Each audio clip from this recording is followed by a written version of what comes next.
3 बरसों में रैकेट महंगाई ने आवाम का जीना अजाब कर दिया है और हुकूमत को आटा, चीनी, पेट्रोल और गैस के बहरान समेत कई स्कैंडल्स का सामना भी रहा।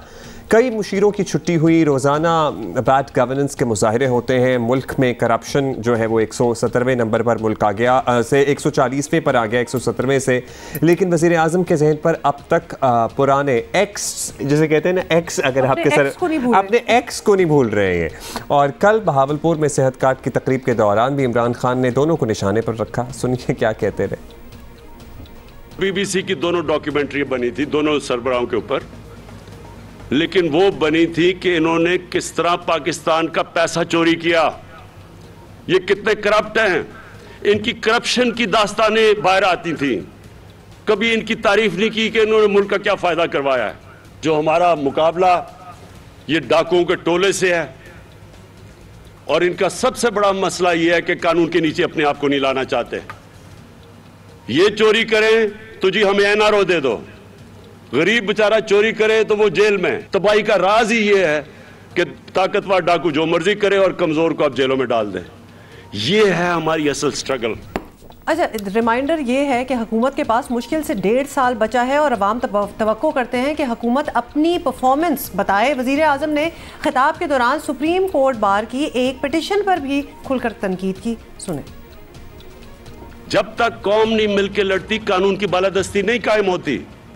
मैं जो मर्जी करूं, हमारा एक बड़ा इदारा सुप्रीम कोर्ट बार एसोसिएशन अदालत में जाके कहेगी कि जी देखें, एक आदमी जो चोरी करके मुल्क से बाहर भाग रहा है, कन्विक्ट हुआ है, झूठ बोल के बाहर भागा है, वो कहें जी उसको फिर से मौका देना चाहिए, आके फिर से वो मैच खेले।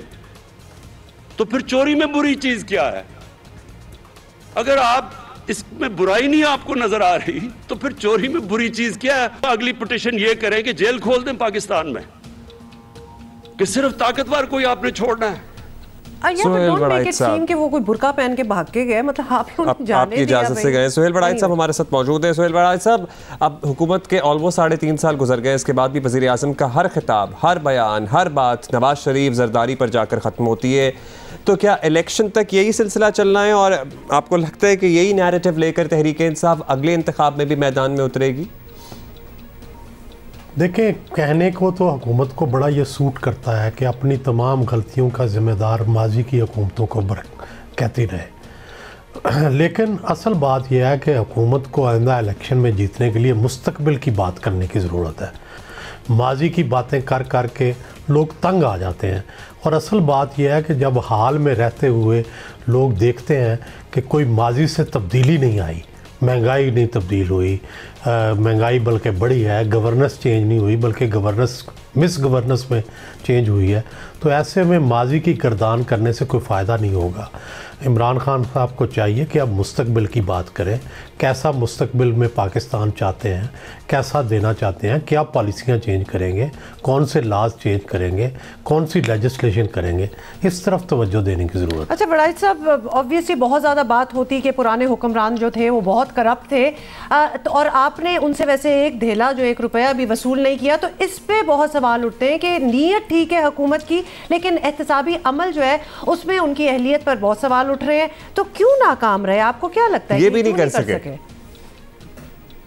देखिए, यही लोग कहते हैं कि जब से पाकिस्तान बना है 1947 से एहतसाब शुरू है, और किसी से ना कभी कोई पैसा निकला है, ना कभी किसी से कोई ये साबित हुआ है। आप देखें कि ये प्रोसेस तो शुरू हुआ 1947 से, फिर एब्डो आया, फिर इससे पहले प्रोडा आया, और पोडा आया, पता नहीं कौन कौन से कवानीन बनते रहे हैं, लेकिन कभी भी स्वाय मुखालफीन को गंदा करने के, विक्टिमाइजेशन करने के, नाहल करने के कभी कभी कोई बरामदगी नहीं हुई, कभी कोई पैसे वापस नहीं आए।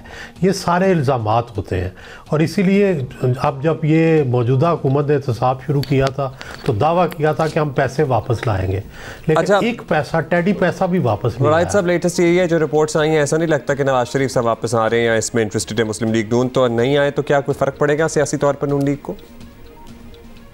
नहीं, मेरा ख्याल है कि नवाज शरीफ फ़ौरन नहीं आ रहे। मैं भी पिछले दिनों गया था लंदन, तो मैंने भी यही गैदर किया था कि उनका फौरी कोई आने का इरादा नहीं, कम से कम 2-3 माह के लिए तो बिल्कुल कोई प्लान नहीं उनका लगता था। और वो कह रहे थे कि मैं जी पहले कोविड गुजर जाए फिर मैं ऑपरेट कराऊंगा फिर जाऊंगा। तो ज़ाहिर है इसमें 2-3 महीने तो लगेंगे।